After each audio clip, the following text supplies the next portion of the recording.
मनुष्य के लिए ज्ञानी होना या मनुष्य का ज्ञानवान होना बहुत ज़रूरी है। ज्ञान के बिना मनुष्य न तो अपना उपकार कर सकता है और न ही किसी अन्य व्यक्ति का। जो मनुष्य अज्ञान में रहकर भोगता रहता है उसमें और पशु में कोई अंतर नहीं होता। फिर भी ऐसे कितने ही लोग होते हैं जो अनपढ़ होते हैं, अज्ञानी होते हैं, अविद्या में पूरी तरह से डूबे रहते हैं, फिर भी अभिमानवश अपने आप को पंडित मानते हैं। ये मूढ़ एक अंधे के नेतृत्व में चलने वाले दूसरे अंधे के समान अनेक टेढ़े मेढ़े रास्तों में भटकते फिरते हैं। धन के मोह से अंधे तथा प्रमादशील सत्य को नहीं समझ पाते। उनका इहलोक और परलोक दोनों खराब होता है। बहुत से मनुष्य की तो यह ज्ञान सुनने की भी शक्ति नहीं होती और दूसरे जो सुनाते हैं उसको वो समझ भी नहीं पाते, और जो उनके गुरु होते हैं जो उन्हें बताते हैं वह भी अच्छे नहीं होते, क्योंकि गुरु एक अत्यंत निपुण व्यक्ति होना चाहिए तथा शिष्य भी निपुण होना चाहिए जिसे यह ज्ञान दिया जाता है। यदि वक्ता या स्पीच देने वाला अनुभवी न हो तो चाहे यह ज्ञान 100 बार सुना जाए और 100 बार दोहराया जाए, परंतु फिर भी हृदय में सत्य का प्रकाश कभी नहीं फट पड़ेगा। व्यर्थ वाद विवाद से अपना मन अशांत हो जाएगा। यह ज्ञान उसी प्रकार हृदय में प्रकाशित होता है जो पवित्र हुआ है। असीम प्रयास के बिना जिसका दर्शन नहीं होता, जो गुप्त है, हृदय के गूढ़तम प्रदेश में निहित है, जो पुराण पुरुष है, इन प्राकृत नेत्रों से जो देखा नहीं जा सकता, उसे दिव्य चक्षु की जरूरत है। मनुष्य जिसको अपनी अंतरात्मा से देख सकता है, सुख और दुख दोनों से यह अतीत होता है, जिसे यह रहस्य मालूम है वह अपनी संपूर्ण व्यर्थ वासनाओं का त्याग कर देता है और पूर्णत्व को प्राप्त कर दिव्य आनंद का अनुभव करने लगता है।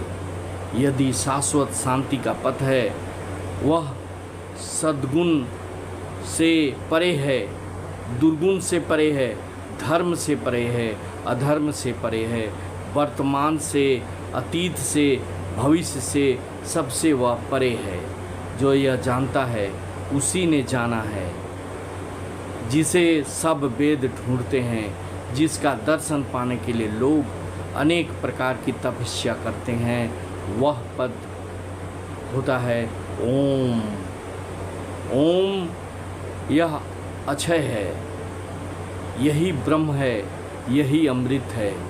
जो इसका रहस्य जान लेता है, जो कुछ चाहता है वह सब उसे मिल जाता है। मनुष्य में विद्यमान यह आत्मा जिसे हम जानना चाहते हैं, न तो कभी जन्मती है न मरती है।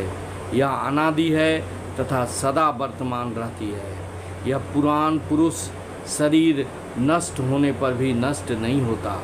अगर मरने वाला सोचे कि मैं मर सकता हूँ और मरने वाला सोचे, अगर मारने वाला सोचे कि मैं मार सकता हूँ और मरने वाला सोचे कि मैं मारा जाता हूँ, तो दोनों ही भूल कर रहे हैं, क्योंकि आत्मा न तो किसी को मारती है और न मारी जा सकती है। वह अणु से भी छोटा है, वह बड़े से भी बड़ा है, वह सबकी स्वामिनी है और प्रत्येक के हृदय रूपी गुहा में अवस्थित है। जब पापों का क्षय हो जाता है तो उसे दयामय ही दया से मनुष्य उसकी परम महिमा का दर्शन करता है। यह आत्मा स्थिर होती हुई भी दूर तक जाती है और शयन करती हुई भी सर्वत्र पहुँचती है। जिसका हृदय शुद्ध तथा सूक्ष्म है, उसके सिवा और किसी उस आत्मा के दर्शन का अधिकार, उसके सिवा और किसे उस आत्मा के दर्शन का अधिकार है जो सब विरोधी की समन्वय भूमि है। उसके शरीर नहीं है फिर भी वह शरीर में रहती है। वह स्पर्श से परे है फिर भी उसका शरीर से स्पर्श होता सा मालूम होता है। वह सर्वव्यापक है। उसके इस स्वरूप को जानकर आत्मज्ञानी सब दुखों से मुक्त हो जाते हैं। यह आत्मदर्शन न तो वेदों के अध्ययन से होता है, न तो किसी बहुश्रुत बनकर, न तीक्ष्ण बुद्धि से होता है। जिसे यह आत्मा वर्ण करती है वही उसे पाता है और उसमें ही वह अपनी संपूर्ण महिमा में प्रकट होती है। जो निरंतर दुष्कर्म करता रहता है, जिसका मन अशांत रहता है, जो ध्यान नहीं कर सकता, जो सदा अस्थिर और चंचल रहता है, वह इस हृदय रूपी गुहा में प्रविष्ट आत्मा को कभी नहीं समझ सकता, उसका दर्शन कभी नहीं कर सकता। इसलिए हमें शुद्ध बनना है, हमें अपने आप को स्थिर करना है, दुष्कर्म नहीं करना है, सुकर्म करना है और अपने आप को आत्मा के निकट लाने का प्रयत्न करना चाहिए। क्योंकि अगर आत्मा हमें मिल गई तो परमात्मा का साक्षात दर्शन हमें हो जाएगी, हमें मुक्ति मिल जाएगी। Thank you very much. जय हिंद, वंदे मातरम।